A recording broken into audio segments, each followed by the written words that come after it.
Importante na kaligtas yun. Kaya yung mga problema natin ngayon, solusyonan natin. Magda ka lang ba? Magda ka?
Basta lapit lang kay Congressman Ernest, tutulungan po kayo agad-agad ni Congressman Ernest Donation.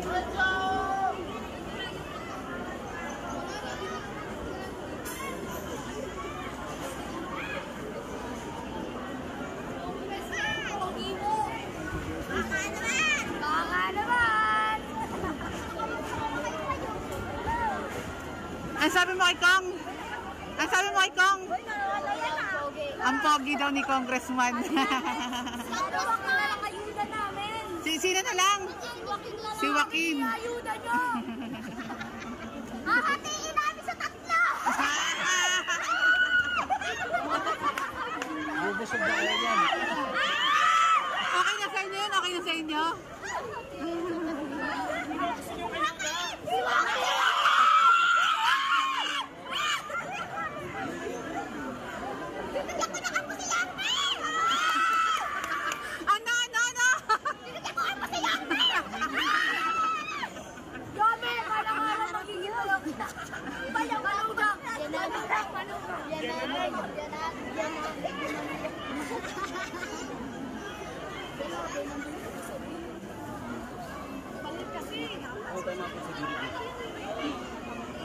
Nakakandaan dito.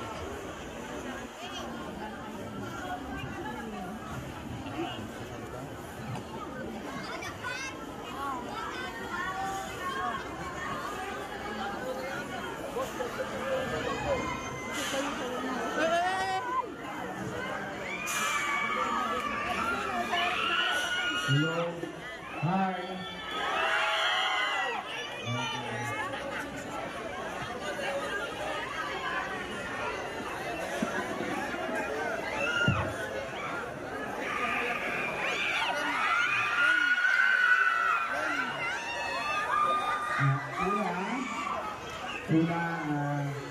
Kami ng aming grupo, si Congressman Donation, dito, si Chichi, mga kusel natin ng District 1,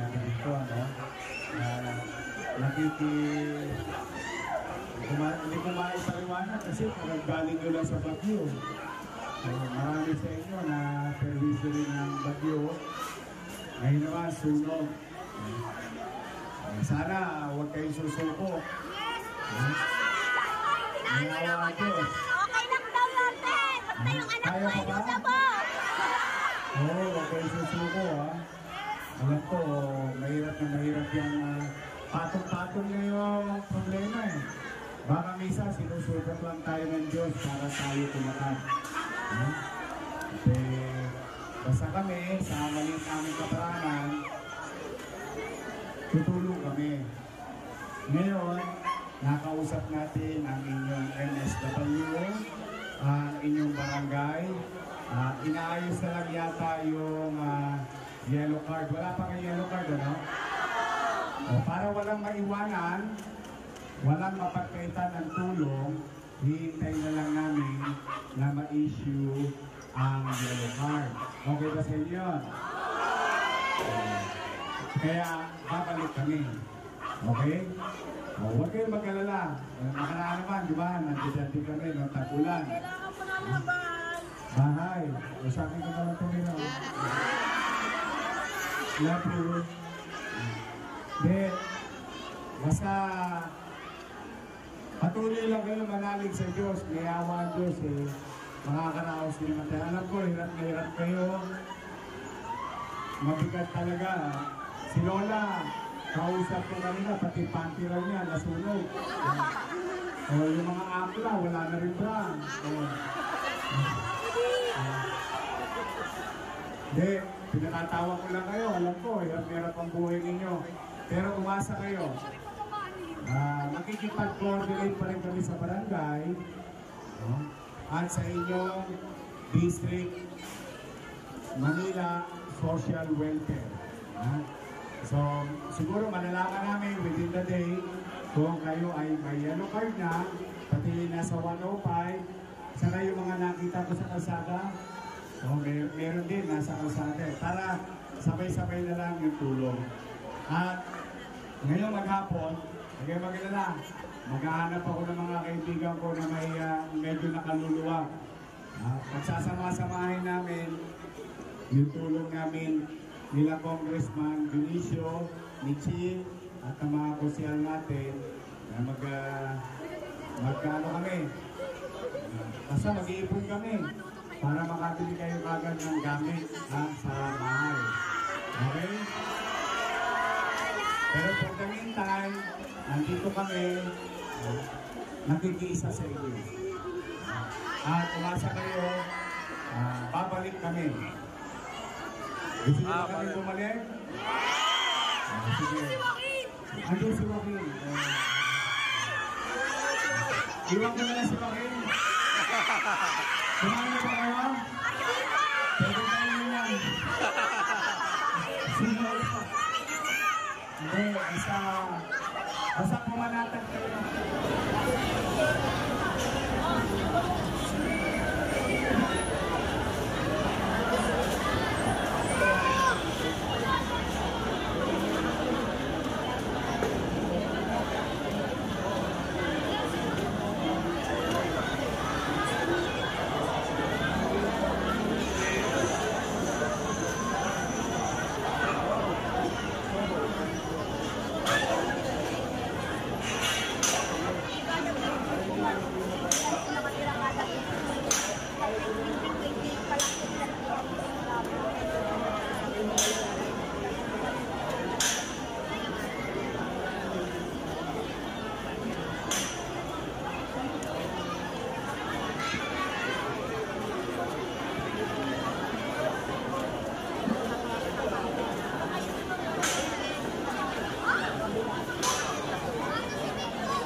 Yung message mo po sa mga nasunugan po. Sa lahat ng kababayan natin sa Tondo na nasunugan, alam ko mahirap yung pinagdadaanan natin ngayon.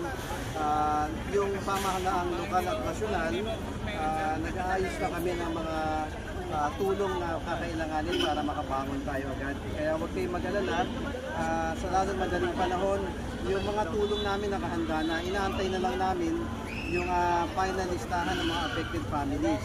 Lalong-lalo na yung yellow card na magiging gabay sa pag-distribute ng mga affected families. As we speak ngayon, nasa almost 2,000 na affected families. Until matapos yung final list, we will be distributing lahat ng aid, both financial at mga goods na para matulong sa mga kababayan natin. And kung may na-interview po kami, mga nangyayin po ng mga loan na, paano po ba yun kung? Yes, whatever we can provide, mabilis natin action. Ang importante lang talaga, yung ma-ready na ng lokal ng Manila Social Welfare, yung mga yellow card, para malaman natin kung sino yung mga recipients sa kailangan tulungan ng agaran ng both ng local and national. Ayan.